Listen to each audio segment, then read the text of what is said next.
UP होकर तो जाना पड़ेगा ना, जोगी बाबा है ना, यूपी होकर तो जाना पड़ेगा।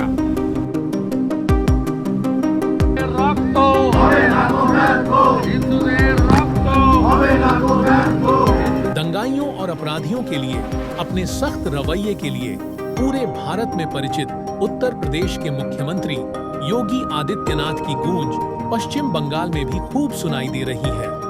जब मुर्शिदाबाद में जिहादियों ने कई इलाकों में हिंदुओं को घरों दुकानों में लूटपाट आगजनी की, तो योगी ने कहा था कि लातों के भूत बातों से नहीं मानते हैं। वहां की मुख्यमंत्री चुप है, दंगाइयों को शांति दूत कहती है। अरे लातों के भूत बातों से कहां मानने वाले हैं, लेकिन सेकुलरिज्म के नाम पर इन लोगों ने दंगाइयों को दंगा करने की पूरी छूट दे रखी है।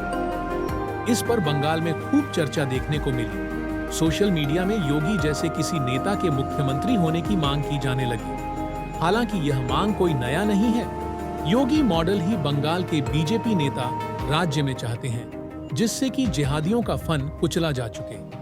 बुधवार को मुर्शिदाबाद के शमशेरगंज में वक्फ के नाम पर विरोध कर रहे जिहादियों ने जिन 2 हिंदू पिता पुत्र की हत्या कर दी थी, उनको श्रद्धांजलि देने के लिए बीजेपी ने बुधवार को हिंदू शहीद दिवस मनाया।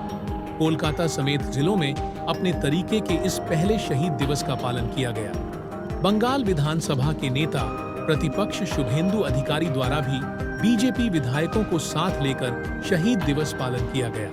लेकिन इस दौरान जब मीडिया द्वारा उनसे मुख्यमंत्री ममता बनर्जी के उस बयान के बारे में पूछा गया, जिसमें ममता ने आज ही कोलकाता में इमामों के सम्मेलन में वक्फ कानून का विरोध करने के लिए मुसलमानों को दिल्ली में जाकर प्रदर्शन करने को कहा था।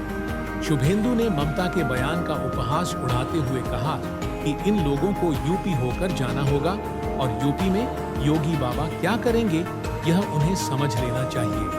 बंगाल से दिल्ली जाने को कह रही है मौलानाओं को प्रदर्शन के लिए। जाने बोलिए ना, यूपी होकर तो जाना पड़ेगा ना, जोगी बाबा है ना, यूपी होकर तो जाना पड़ेगा, यूपी होकर ही तो जाना पड़ेगा। जाइए ना, वी वेलकम, जाइए, यूपी होकर जाइए। लेकिन हिंदू परिवार के लिए यूपी होकर जाइए। कोई सहानुभूति योगी आदित्यनाथ जी है और दिल्ली का पुलिस कम अमित शाह जी का हाथ में है। देख लिया था ना राजघाट में किस तरीके से सुजीत बोस और शांतनु सेन अपने चप्पल खुल के भाग रहा था। वो बंगाल नहीं है। 4 घंटा धुलियान फरक्का में शमशेरगंज में पुलिस को आउट कर दिया था। No police, police out 2:30 PM to 6:30 PM on 11th of April police vanish हो गया था। 300 BSF आकर 300-700 बच्चा को, विद्यार्थी को स्कूल से निकाल कर घर पहुंचने का काम किया। सो हॉरिबल।